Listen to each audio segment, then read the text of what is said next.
မင်္ဂလာပါကျွန်တော်တော့မဲ့တော့နောက်အမျိုးဟောပါခင်ဗျကျွန်တော်လာရှိဒေဝယ်လူမျိုးစုစုမျိုးကော်မတီပေါ်မှာဩကရာတောင်းဝထမ်းဆွနေပြီဆိုတာကျွန်တော်တော့ဒေဝယ်ရှိမောတူတူတည်တယ်ဦး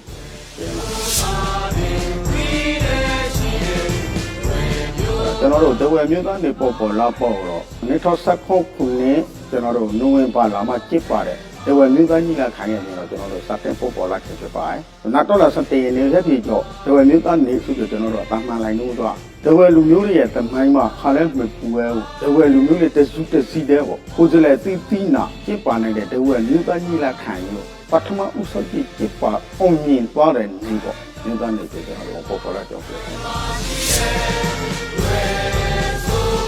ဒေဝယ်မျိုးသားနေဟာကျွန်တော်ဒေဝယ်လူမျိုးတွေကလူမျိုးတစ်မျိုးရဲ့ကိုယ်အင်္ဂါဒီအမျိုးသားနေဆိုတာရှိရမယ်။အမျိုးသားနေဆိုကြတမ်းမှန်တိတိထားခြင်းအဖြစ်တနေ့မှတက်ကြည့်ကျွန်တော်တို့ကတပြည်လုံးမှာရှိဖြစ်ကမ္ဘာနိုင်ငံသိသိလို့ယူနေတယ်ကျွန်တော်တို့ဒေဝယ်လူမျိုးတွေစူးစီးမိဆောက်မိပြီးတော့အမျိုးသားနေမှာအတွင်းကြီးဆောက်ကြီးပြုတ်ကြီးဆုပ်ကြီးနေတာကျွန်တော်တို့လူမျိုးတွေရဲ့နောက်ကပေါ့တိုက်ပံကိုလေရဲတခုလည်းဖြစ်လာပေါ့မြန်မာနိုင်ငံမှာရှိတဲ့တိုင်းရင်းသား135မျိုးအပေါင်းဝင်ကမ္ဘာနိုင်ငံအသီးသီးမှာရှိတဲ့လူမျိုးတိုင်းမှာလည်းကျွန်တော်တို့မြို့သားနေဆိုတာကျွန်တော်တို့လူအပါကြောင့်ကျွန်တော်နေတာအနေနဲ့ညတော့တပ်ပြလို့ပါတဝဲအမျိုးသားအလားတော့ကျွန်တော်တို့အဝါယွန်ရဲ့ပြယွန်ရဲ့ပြီးတော့လဲမှာကျွန်တော်တို့တဝဲအမျိုးသားတစ်စိပေါ့အကျင့်အပြည့်အမသက်ခုနကျွန်တော်တို့ချက်မွေးလာတာအဲ့တော့တဝဲဒေတာမှလည်းသာသနာယုံမှာထွန်လင်းတယ်ဆိုတဲ့သင်္ကေတတစ်ခုပြချင်းအပြည့်ကျွန်တော်တို့ကအဝါယွန်ပြီးသက်ပြည့်ဖြစ်ပါတယ်ပြယွန်တော့ဒဝဲလူမျိုးတွေဒီစိန်လန်းစုပြေသောတောတောင်နဲ့ရင်ကြီးတပ်ဘွားပင်လေတချင်းဒေတာမှာနေထိုင်နေဆိုတော့ဒီကျွန်တော်တို့ကိုသားပြချင်းဖြစ်ပါတယ်အမလည်းမှာတစည်းတစ်ခုကြီးရဲ့အမတစည်းမှာအနီရောကျွန်တော်တို့ရှင်မော့တော့တစ်ခုရှိပါတယ်ရှင်မော့တော့တစ်ခုဒီလေးမော့နှစ်ခုပြီးကျွန်တော်တို့ထားခလိုက်ခဲ့အပြင်ရှင်မော့ရပါတယ်အမလေးမော့ရကြကျွန်တော်တို့ပြောလို့ဆိုတာဒဝဲခရိုင်လေးမျိုးနေမှာနေထိုင်တဲ့ဒဝဲတိုင်းရင်းသားလူမျိုးများသည်မိသည်လူမျိုးမဆိုဒဝဲဒေသရရှိလာသူများနဲ့အတူလက်တွဲပြီးတော့ငြိမ်းချမ်းစွာနေထိုင်တာတဲ့အကျင့်တလေးရှိရဲ့အဲ့တော့အမတစည်းရဲ့ကျွန်တော်တို့ကြည်လိုက်တော့တေယနာတေယောလက်ချင်းဆက်ထားတဲ့ပုံစံမျိုးကျွန်တော်တို့ပွင့်လွှင့်နေတယ်အမဇာကိုကျွန်တော်တို့အနီယောနာပေါ်ဝါဇာကိုသူရှိပါလိမ့်မယ်အမအနီယောကတော့ကျွန်တော်တို့ဒဝဲဒေသမှာဘုံမှုဘာထူကဲ့သို့သောသူရမချက်ဖို့ကဲ့သို့သောမိဖို့ပြန်စီတဲ့ဥကျွင်းရဲ့ကဲ့သို့သောကုလက်ရှိတမတော်ရကပဥစုချုပ်ပေါင်းပါပေါ့နော်ကျွန်တော်တို့မှာဒဝဲဒေသမှာရဲတောက်ထင်ရှားကြွကြတဲ့သူရဲ့ကောင်းလေးမွတ်ထုတ်တယ်ဆိုတဲ့ဒါကိုလည်းကျွန်တော်တို့အနီယောနာပြသခြင်းဖြစ်ပါပြီးတော့အထက်မှာခဏကအဝိုက်ကလာဆိုတော့ဒဝဲဒေသမှာ80တရားစုနဲ့900စုစကြပေါ့နော်ပြုခေဝအသုတ်ပြထားတဲ့ဒဝဲခက်တန်ကားကြီးပေါ့ခမဖြူနဲ့လောက်ထားတဲ့24ဒါသာမှာ9ဒါသာလေးတဲ့ခမဖြူတန်ကားကြီးကျွန်တော်တို့ကပတ်ပြထားခြင်းဖြစ်ပါတယ်ခက်တန်ကားမှာကျွန်တော်တို့အဖူယုံလေးနာဩဝါစာတွေ့လိမ့်မယ်အဖူယုံတော့ကျွန်တော်တို့ဒဝဲလူမျိုးတွေရဲ့ဖြူစင်ရိုးသားမှုဒီကျွန်တော်တို့ဖွင့်ပြထားခြင်းဖြစ်ပါတယ်ဒဝဲယူရောက်ဝဆောက်လဲပဲကျွန်တော်တို့ဒါတော့ဒဝဲမျိုးသားကြီးလာခိုင်းပါကျွန်တော်တို့ပြည်ပြပါတယ်ကျွန်တော်တို့အလက်တစ်ခုလောက်တော့ကျွန်တော်တို့ကတမိုင်းထောက်ထားနေကျွန်တော်တို့လိုက်ရှာရပါပဲကြည်တို့ပေစာတို့ပါရာဒိုင်ဇာတို့ပေါ်စာစာတိအဖြစ်ပေါ့အမထောက်ထားနေမှကျွန်တော်တို့လိုက်ကြည့်မှာဒဝဲလူမျိုးတွေပွန်တဲ့ခွန်ပွန်လေးမှာဘောစာနေစာရှိရဲဆိုတော့ကျွန်တော်တို့သိရှိရဲရှိခေပေါ့နဲ့တဲကြောရှိတဲ့ပကြီးပေါင်းလေးကျွန်တော်တို့ဖျားပထုစီတိကမှရှိရေလို့ရေကျော်လေးတော်တော်များများမှဒီဒဝဲလေးတွေအမျိုးခွန်ပွန်ပေါ့နေ့စာပြောမယ်ဆိုကျွန်တော်ရှင်မောတိဖျားတဲ့ဇွန်တန်းမှရှိတဲ့ဇာတော်လေးမှကြည့်လိုက်ဟိုဆိုင်ဥမှုကဆွဲထားတဲ့ပကြီးကားလေးမှဒဝဲလူမျိုးတွေရဲ့ခွန်ပွန်လေးပေါ့ဟိုလာရှိကျွန်တော်ပွားမယ်ပေါ့ခွန်ဘောစာနေစာအမှုမျိုးခွန်ပွန်လေးနာကျွန်တော်သိရပါလိမ့်မယ်ပြီးတော့ရှင်မောတိတိုက်ကုန်းမှာလောကရန်နှစ်တရကျော်ဟာဒဝဲလူမျိုးတွေရဲ့ဝဆုံးစုတော့ရာကအမျိုးပေါ့ဒဝဲမျိုးသားကြီးလာခိုင်းမှာတန်သွားခင်မှာကြီးလာခိုင်းလဲအတိပြူပေါ့အတိပြူကခုလာရှိကျွန်တော်ဝေါ်ပေါတာမျိုး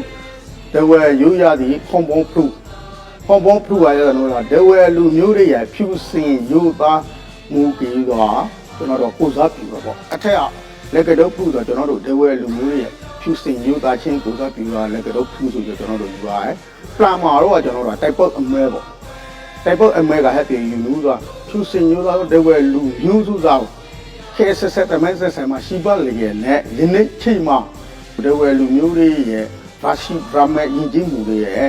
တခြားသောလူမျိုးတွေရဲ့ပုံမှန်ထချင်းခံရတာတို့ကျွန်တော်တို့တပတ်အန်ဒီမဲယုံပေါ့ကျွန်တော်တို့ဟောတာယူအချင်းဖြစ်ပါတယ်ပစုကလာဆိုတော့ဒေဝယူရမှာအစင်လေးမျိုးရှိတယ်ဟောချင်းလောက်အစင်ဟောရှာပန်းပါစင်ကြီးခြံတာပေါ့လက်ထော်အစင်ဒေဝရင်လိုက်စင်ပြီးတော့အစင်လေးမျိုးရှိတယ်ဒေဝလူမျိုးတွေဒီပြည်တော်စုသမရမြန်မာနိုင်ငံမှာခဲမဖြူညာဆုံးထွက်တဲ့ဒေတာမှာချိချာနေထိုက်သွားကြတော့ကျွန်တော်တို့အစင်အပြေလေးမျိုးကွဲပြားတော့လဲခဲယုံပဲဆိုးနာအဂီအမဲနာလက်ကတော့ဖုနာဖုံဖုံဖုနာဒီဒေဝအမျိုးသားဝဆိုးဆိုတာမှန်ပြီဆိုတာအမျိုးသမီးဝဆိုးမဆိုတာလည်းပဲသာတို့ကခဲယုံထမိနာရင်စီခဲယုံပလန်အဂီအဖရူဘခုတ်တန်ပိုင်အတန်ယုံဆိုတော့ကျွန်တော်တို့ကပြည်သူတာမှန်ထားခြင်းဖြစ်ပါတယ်ဒါပြည့်တဲ့ဝမျိုးသားနေခန္ဓာတော့တော်တော်လေးကြည်ရောက်ရကျွန်တော်တို့လည်းရနေတိုင်းကိုယ်ပဲစိတ်ကနဲ့အညီကျွန်တော်တို့ကြည့်ပါရမယ်ဆိုတော့လူ30ဒါမှပူဝဲခန္ဓာတွေကိုကျွန်တော်တို့ကြည့်ပါမယ်အဲ့တော့အရင်သင်လေးသူအမျိုးကျွန်တော်တို့ကြည့်တဲ့မလျောက်တော့ညာလဲကျွန်တော်တို့နံပါတ်1တော်ရည်မှုပြတိုင်းမှာကျွန်တော်တို့ခန္ဓာကြည့်ပါမယ်နိုင်ကတော့အလံကိုလေးပြူမယ်နိုင်ကတော့လာလေးပြူပြီးဆိုတော့တဝဲမျိုးသားလာကိုတဝဲမျိုးသားတစ်ချင်းတော့လေးပြူမယ်တဝဲမျိုးသားတစ်ချင်းတော့လေးပြူပြီးဆိုတော့နိုင်ကတော့ကြီးခဲ့တဲ့ပြပူလာတဲ့သံဃာတော်ဖတ်ကြမယ်ဆိုခန္ဓာကြည်ရောက်ပြီးတော့ကျွန်တော်တို့ဖြစ်ပါအောင်ဖြစ်ပါကျွန်တော်တို့ဒီတမိုင်းကျောင်းအရာဝယ်ပြောဒီလေးထုတ်တဲ့အရာဝယ်ပြောရှိလေရတဲ့တမိုင်းကျောင်းရှိတဲ့လူမျိုးတစ်မျိုးဖြစ်ပြီးတော့ကြောင်းကျွန်တော်တို့မှာလည်းလူမျိုးတစ်မျိုးရဲ့ကိုယ်အင်္ဂါဖြစ်တဲ့အမျိုးသားနေဆိုတာလည်းကျွန်တော်တို့မှာရှိနေပါပြီအမျိုးသားလန့်ဆိုတာလည်းရှိနေပါပြီအမျိုးသားတစေဆိုတာလည်းကျွန်တော်တို့မှာရှိနေပါပြီအဲ့တော့ကျွန်တော်တို့ဒီအလန်တစေမျိုးသားနေလေးနဲ့လူမျိုးတစ်မျိုးရဲ့ကိုယ်အင်္ဂါနဲ့ဒီစုံနေတော့လူမျိုးတစ်မျိုးဖြစ်နေပါပြီပေါ့ဖြစ်နေသည့်အလျောက်လာမဲ့တတိယကြည့်မျိုးသားနေနတ်တော်လာဆတေးနေပေါ့တတိယကြည့်မူဝနာလာမဲ့နှစ်တိုင်းနတ်တော်လာဆတေးနေကိုရောတိုင်းမှာကျွန်တော်တို့ဒဝဲလူမျိုးတွေရဲ့မြို့သားနေပါလားဆိုတဲ့အသိစေနာမိမိနေအေးတွေမှာပေါ့အလားလေဆိုတူပြီးတော့မိမိလူမျိုးရဲ့ဂုံမိမိဇာတိရဲ့ဂုံတရားဖော်ကျူပြကြပါလို့ကျွန်တော်အနေအချင်းရောနှုတ်ဆောရခြင်းပါဝယ်ကူပွန်ဒီတော့ပေါ်မှာပေးတဲ့ဒေဝဆရဖတီရကူရေးဖွင့်နာကြီးမှုကြတဲ့တာဝန်ခံအကြီးကဲ့တဲ့ကွာတရားရေးဆိုရလက်ရှိကျွန်တော်တို့တတိယအကျင့်ဒေဝမျိုးသားနေဖြစ်အောင်နော်နေမဲ့အာညာမနာဘယ်နေ့ရတဲ့ကျွန်တော်ရဲ့ရက်ပေါ်ရက်ပဲလေးပေါ့ကျွန်တော်အနေအချင်းရောလဲကျေးဇူးတင်စကားကျွန်တော်နေကောချက်ပါ